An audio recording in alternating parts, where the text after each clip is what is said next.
Kembali di Tanya Jawab COVID-19, saya masih bersama Dr. Adib di sini yang akan menjawab pertanyaan Anda. Tadi kita sudah menjawab beberapa pertanyaan dari netizen. Kita akan jawab telepon sekarang. Sudah ada penelpon yang menghubungi kami. Yang pertama dengan Pak Roni di Bekasi. Selamat pagi Pak Roni. Selamat pagi Mas. Pagi Pak Roni. Selamat pagi dokter. Selamat pagi Pak Roni. Silakan Pak Roni pertanyaan. Pertanyaan saya, kalau berjemur di sinar matahari pagi itu paling bagus jam berapa? Terus yang kedua, bisakah badan kita jadi imun atau kebal dari virus corona dengan berjemur di sinar matahari pagi? Dua pertanyaan itu Pak. Terima kasih. Oke, Terima kasih banyak. Selamat pagi. Terima kasih Pak Roni di Bekasi. Kita ke Pak Herman di Lebak Bulus. Selamat pagi Pak Herman. Pagi. Silakan Pak Herman. Ya, selamat pagi Bapak. Pagi Pak Herman. Pak, saya mau tanya ya, penularan virus COVID ini kan banyak caranya. Ya, salah satu yang belum pernah saya dengar untuk rokok. Rokok di Indonesia ini cukup besar kan jumlahnya. Maksud saya gini, seorang perokok yang sebenarnya dia sudah terinfeksi virus itu, dia merokok. Pada waktu dia merokok, dia akan menyedot rokok dan masuk ke dalam paru-paru. Kemudian dikeluarkan lagi asapnya melalui paru-paru. Dan asapnya itu terbang kemana-mana. Apakah itu salah satu penyebab virus itu menyebar kemana-mana bagi yang bukan perokok, perokok pasif lah kita bilang gitu. Oke. Itu aja Pak, saya Yeah. terima kasih sebelumnya. Baik, terima kasih Pak Herman di Lebak Bulus. Kita ke Pak Yandi di Depok. Selamat pagi Pak Yandi. Ya, halo. Pagi Pak Yandi. Selamat pagi ya. Silakan Pak Yandi. Saya ingin bertanya, ini saya kan sering naik motor ya, pakai masker dan pakai sarung tangan juga. Kemudian saya dengar kan di berita itu bahwa virus itu ada menyebar juga di udara. Lalu saya gimana? Sedangkan saya pakai helm, kacanya dibuka. Apakah bisa juga menyebar infeksi? Oke, apakah bisa menghirup virusnya begitu ya Pak ya? Bukan, kan saya udah pakai masker di mata saya maksud saya. Oke. Kan kita mesti ngucek mata kan, kalau nggak sengaja ngucek mata. Oke, dari mata ya, oke. Oke, baik. Terima kasih atas pertanyaannya Pak Yandi di Depok.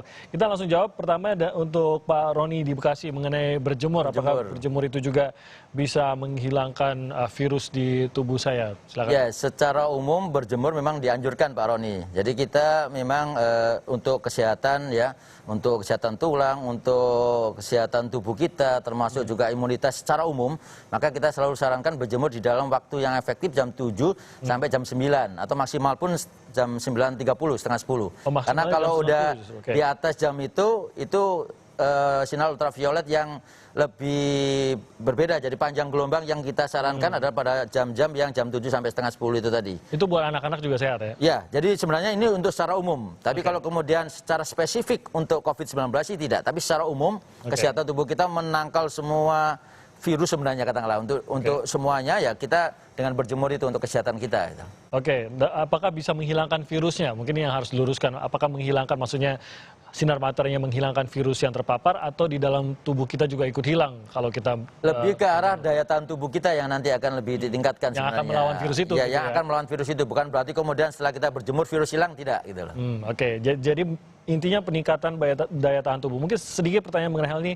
Ada yang bertanya apakah saya sebaiknya tetap pakai sunblock kah atau tidak, dan apakah memang harus mengekspos kulit sebanyak-banyaknya atau kalau memang kita dalam jam itu ya, yang jam 7 sampai setengah 10 itu memang dianjurkan tidak pakai sunblock tentunya. Karena memang biarkan nanti kemudian masuk ke dalam tubuh kita, kemudian merangsang juga vitamin D juga, terus kemudian juga meningkatkan daya tahan tubuh kita itu. Oke, asal jamnya benar berarti tidak perlu ya. Oke, kita ke pertanyaan berikutnya dari Pak Herman. Ini menarik juga pertanyaannya. Bagi perokok yang positif pada saat dia merokok, menghirup lalu membuang asapnya itu, apakah ini juga menjadi media penularan? Jadi ini pertanyaan bagus ini Pak Herman. Jadi perokok sebenarnya ini dua sebenarnya. Buat dia sendiri dengan COVID ini, maka dia semakin mempunyai faktor risiko untuk dia terkena COVID. Karena dia sudah ada problem di paru-parunya, karena dia seorang perokok gitu. Kemudian yang kedua, pada saat dia kemudian merokok dan kemudian itu di dalam satu ruangan katakanlah, selama dia tidak droplet sih nggak ada masalah. Cuman kalau dalam satu ruangan tertutup sehingga asapnya itu bisa kemana-mana, itu bisa juga menjadi sumber penularan juga ke yang lain. Oke, terutama kalau berada di dalam ruangan. Betul. Nah. Oke, itu catatannya. Jadi ada resiko penularan begitu ya. Betul, tapi tidak bisa ya. ditegaskan bahwa asap siapapun yang menghirup asapnya akan terjangkit, nggak bisa ditegaskan begitu juga ya. Bisa kalau dalam satu ruangan itu.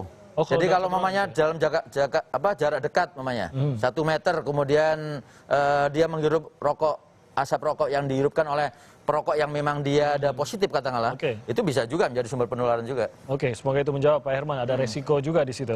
Kita ke pertanyaan dari Pak Yandi di Depok. Sudah memakai masker karena ini disarankan, tapi karena menaiki motor, dan tadi Pak Yandi bilang bahwa ia sering mendengar bahwa virus ini bisa hidup di udara atau airborne. Apakah hanya dengan sambil menaiki motor dan tidak menutup matanya dia bisa terkena dari mata? Ya kalau buat Pak Yandi yang ada di luar istilahnya, ini kan naik motor di luar, saya kira tidak kemudian secara langsung karena airborne pun itu masih dalam konteks dalam ruangan juga. Tapi kalau dia di luar, di udara luar, jadi udara luar ini akan menjadi dilution. Dilution itu menetralisir sebenarnya virus yang ada di udara juga. Sehingga kita pun tidak secara langsung kemudian kalau kita kena udara luar, masuk ke dalam mata kita, kemudian kita tertular dari virus itu tidak. Kecuali kalau kita di dalam suatu ruangan tertutup atau kita berada dalam jarak dekat dengan orang yang positif COVID itu. Jadi tidak perlu khawatir khususnya pengendara sepeda motor secara khusus ya. Begitu keluar memang masker tetap dipakai. Tetap. Untuk berbagai alasan juga, untuk debu dan lain-lain gitu.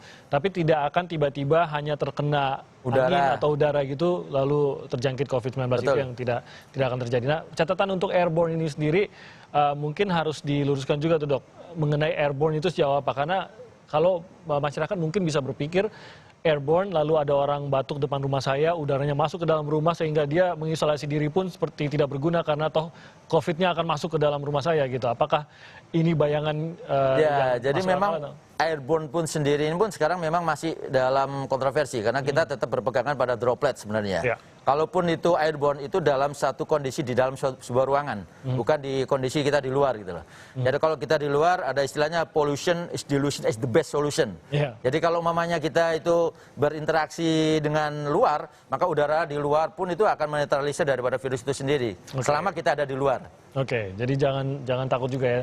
Tetap berjemur di bawah sinar matahari pukul 7 sampai 9 atau paling lama 9.30 ya, setengah 10 ya. Baik, Dokter, terima kasih banyak. Terima kasih Adib sudah bergabung, Wakil Ketua Umum Ikatan Dokter Indonesia. Dr. Adib sudah memberikan penjelasan terkait dengan seputar Corona dan juga COVID-19. Kita akan terus menghadirkan informasi dan tanya jawab mengenai COVID-19 setiap hari di Sapa Indonesia Pagi pukul 7 sampai 9. Anda bisa mengirimkan pertanyaan Anda melalui Instagram kami di @sapaindonesia_kompastv maupun melalui @kompastv.